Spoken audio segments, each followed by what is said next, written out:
Secretarul de presă al Casei Albe, Caroline Leavitt, a declarat că Statele Unite nu pot continua să furnizeze arme Ucrainei pe termen nelimitat, un interviu acordat Fox News.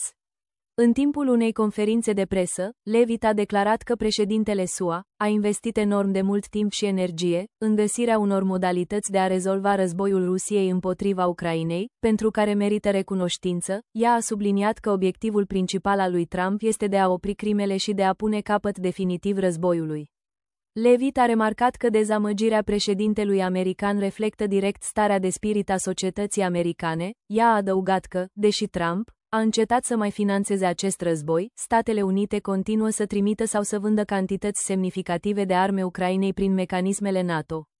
Nu putem face asta la nesfârșit. Președintele vrea ca acest război să se termine, a spus Leavitt.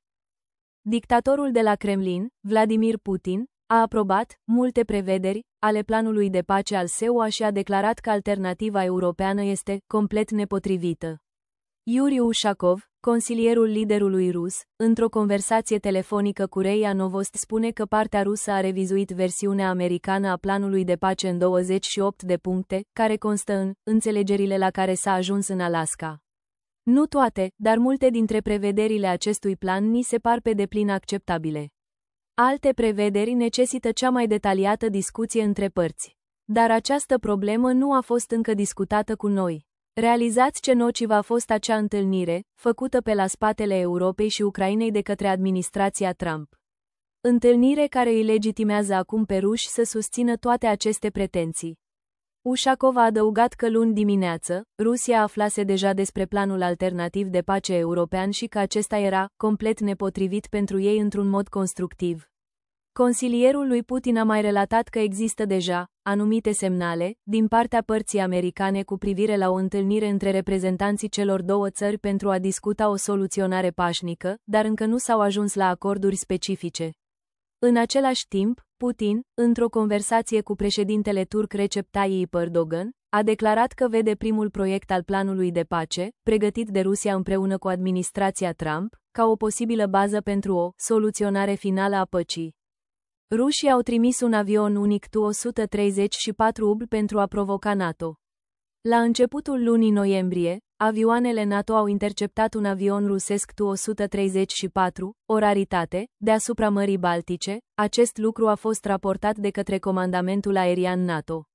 Declarația precizează că avioanele de vânătoare italiene Eurofighter Typhoon desfășurate la baza aeriană EMAR din Estonia, ca parte a unei misiuni de poliție aeriană, au interceptat mai multe aeronave militare rusești și le-au escortat în afara zonei.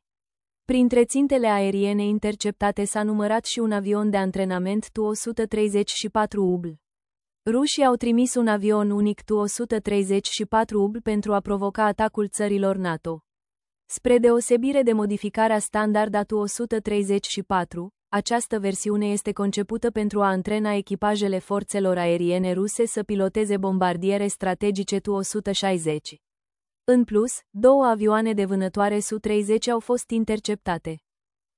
Ziua 1371 a războiului din Ucraina. Potrivit statului major al forțelor armate ale Ucrainei AFU, în dimineața zilei de 25 noiembrie 2025, pierderile totale în luptă ale Rusiei de la începutul invaziei neprovocate asupra Ucrainei se ridică la 1.167.570 militari.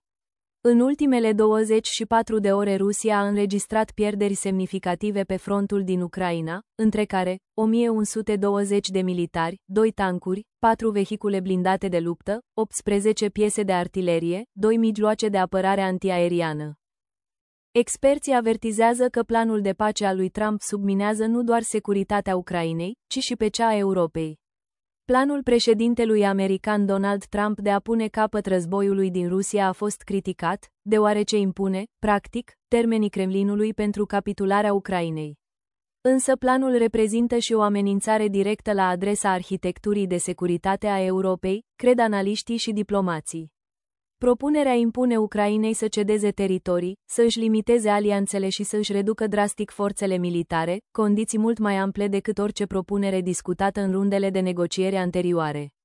Planul reprezintă o lovitură majoră adusă principiilor pe care se bazează securitatea Europei, cum ar fi statul de drept, dreptul statelor suverane de a încheia alianțe și interdicția de a modifica frontierele prin forță.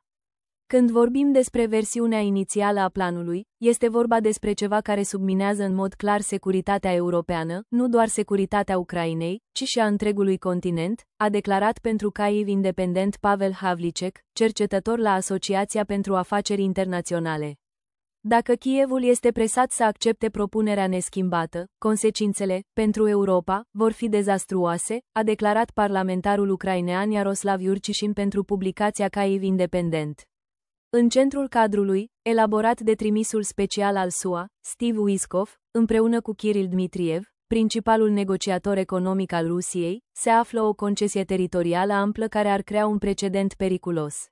Ucraina ar preda întreaga regiune Donbas din estul țării, atât zonele ocupate de Rusia, cât și părțile încă controlate de trupele ucrainene. Pentru regiune și pentru întreaga lume, acest lucru va demonstra că dreptul internațional poate fi ignorat, a spus Iurcișin. Drept urmare, conflictele de lungă durată sau înghețate ar putea fi reaprinse în diferite părți ale lumii.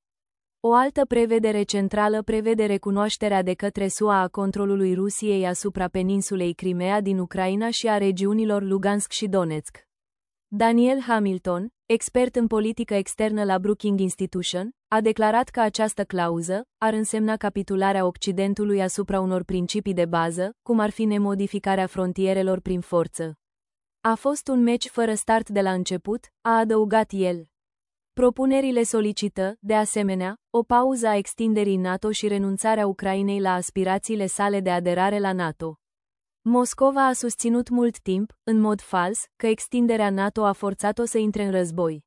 Havlicek a declarat că această clauză subminează logica fundamentală a securității europene, care se bazează pe principiul conform căruia statele suverane sunt libere să își aleagă alianțele.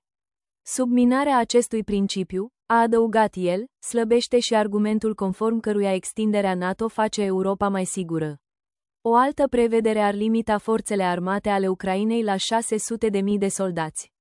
Parlamentarul ucrainean Volodymyr Ariev a avertizat că această limită nu va face decât să pregătească condițiile pentru un nou război, adăugând că ar face mai ușor pentru Rusia să cauzeze probleme atunci. Au existat referiri directe la prezența militară în Polonia, a spus Havlicek. Dacă afirmi și impui limite privind disponibilitatea militară a Ucrainei, dar și a vecinilor UE și NATO, inclusiv implicați pentru apărarea Poloniei, atunci asta deja merge prea departe. Ministrul estonian de externe, Margus Tsahkna, a declarat pentru Kyiv Independent că planul va deschide ușa către cerințele mai ample ale Rusiei privind securitatea europeană. Dincolo de concesiile în sine, există îngrijorări cu privire la modul în care a fost elaborată propunerea, fără Ucraina sau Europa la masa negocierilor. Mai multe surse au declarat pentru Kyiv Independent că nici Kievul, nici aliații europeni nu au participat la elaborarea planului. Pentru mulți din Republica Cehă, acest lucru a reflectat în mod clar acordul de la München din 1938, ceva negociat despre noi, dar fără noi, a spus Havlicek. Ministrul estonian de externe, Margus Tsahkna, a exprimat aceeași observație în termeni mai duri. El a declarat pentru Kyiv Independent că deciziile care afectează securitatea Europei nu pot fi luate peste capul Europei, subliniind că chestiunile privind UE și NATO trebuie discutate și decise în cadrul UE și NATO. El a adăugat că principiul, nimic despre Europa fără Europa, nu ar trebui schimbat. Potrivit Institutului pentru Studiul Războiului, delegațiile americane și ucrainene au redus planul de pace inițial propus de SUA, format din 28 de puncte, la 19 puncte. Un oficial informat despre negocieri a declarat pentru Washington Post că planul de pace pentru a pune capăt războiului Rusiei în Ucraina are acum 19 puncte și se bazează pe propunerea inițială a SUA, dar că delegațiile americană și ucraineană nu au convenit încă asupra numărului final de puncte.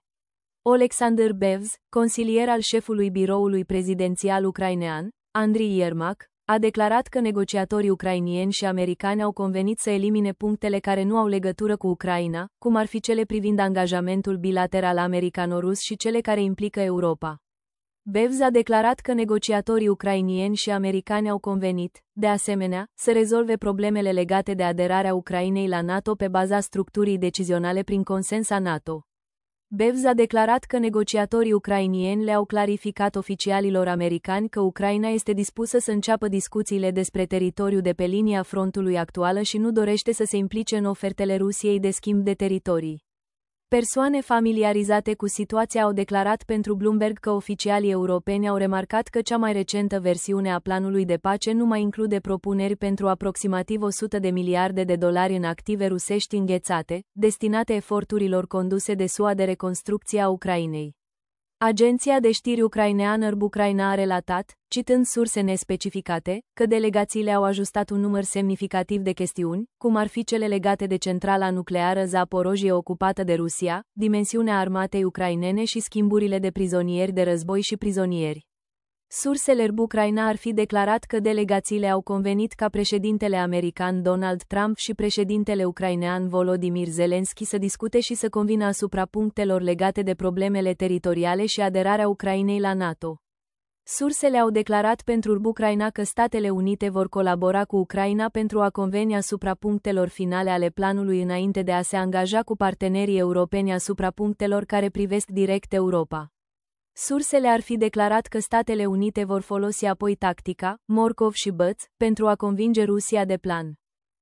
Rusia a lansat unul dintre cele mai complexe bombardamente peste noapte din ultimele luni, drone, rachete calibr, Kinjal și Iskander-K, plus atacuri balistice, lovind Kievul și mai multe regiuni.